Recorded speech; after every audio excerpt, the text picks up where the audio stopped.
Hi, I'm Ken French. I'm the Collection and Material Services Librarian at Montclair Public Library, and I'm here to do a book talk.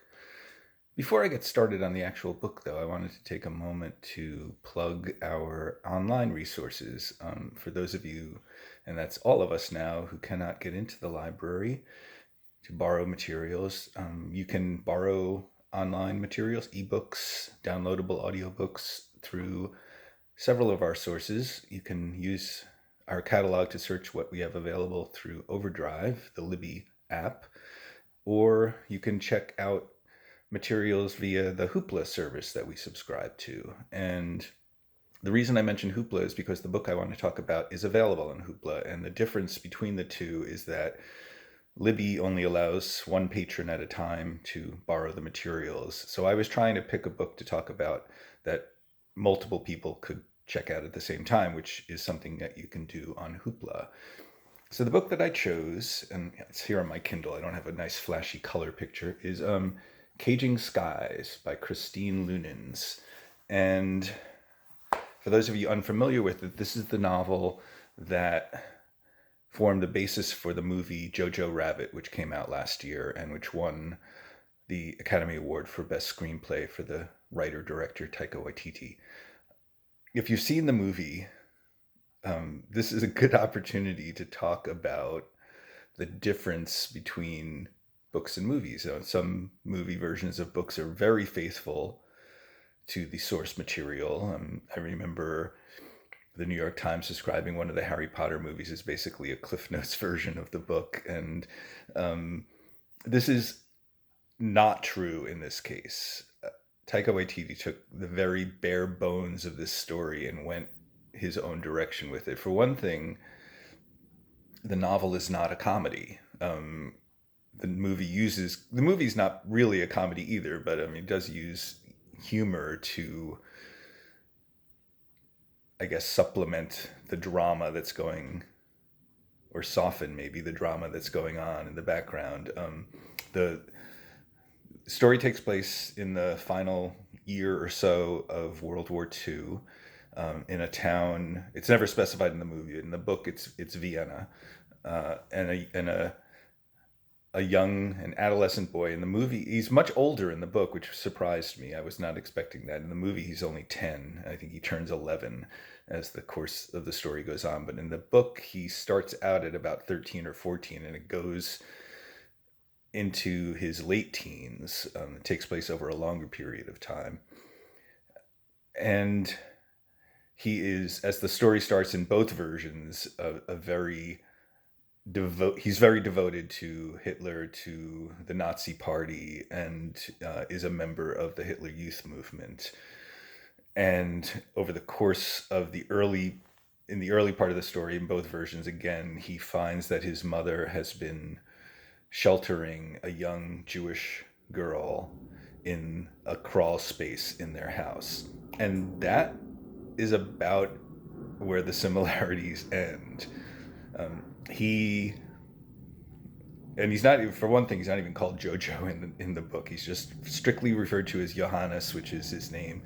And um, I, being a librarian, you'd think that I would be one of those, the book is always better people, and there are a lot, and in most cases that's probably true, and I can only think of a handful where I think the movie version improved upon the story. Jaws and The Godfather are the two that I always think of. In this book, I'm not sure which would be better, but they're just so different that it's hard to even compare them. What I would, so just to give you an outline. So the book, for one thing, like I said, is not a comedy, does not have much humor at all. It just is a very serious story about this boy and how he comes to know this girl and how that changes him. And again, that's similar to the movie, but the way it changes him is different. In Jojo Rabbit, it changes him for the better. It makes him, I mean, his friendship with this girl and his love for her as a person makes him a better person and makes him realize that he's been misguided by the Nazi Party and by his adoration of Hitler.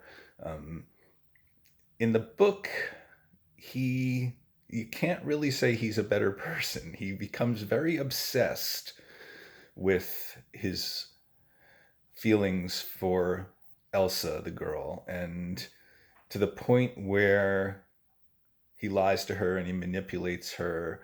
Um, and he does some of those things in the movie, but not for very long because he realizes they're wrong and he realizes that she's more important than whatever facade that he's put up for her. In this case, it goes on for years and it's very disturbing and ultimately says more about him as a person than an overall, arching story that condemns fascism and condemns this sort of manipulation of people. So I don't want to give away too much. No major spoilers, but it helps. I think that it helps to have seen the movie before reading the book. I think if you had read the book and loved it, the movie might be perplexing. And like I said, I was a little surprised at the differences. I was not. I've rarely read a book based on a movie that a movie was based on that differs so much. It goes in such a different direction, and even the major themes are different. But I did. I would recommend it. I think it was an interesting read. It was a fairly quick read. It's about 300 pages. It is all told in Johannes's perspective. He's the narrator, and you really get inside his head, which is interesting and well done. I thought well written. So this is a good time. Like I said, we can all, if you, as many of you as want to read this book, can all check it out on the Hoopla app for free with your library card. And I'm curious if anyone does read it and has opinions and is willing to go online and I'd be curious to hear what other people think because we're all living in our own little worlds at the moment. So so if we post this online, I'd like to see some comments. So I enjoy some interaction with the patrons. Thank you. Take care.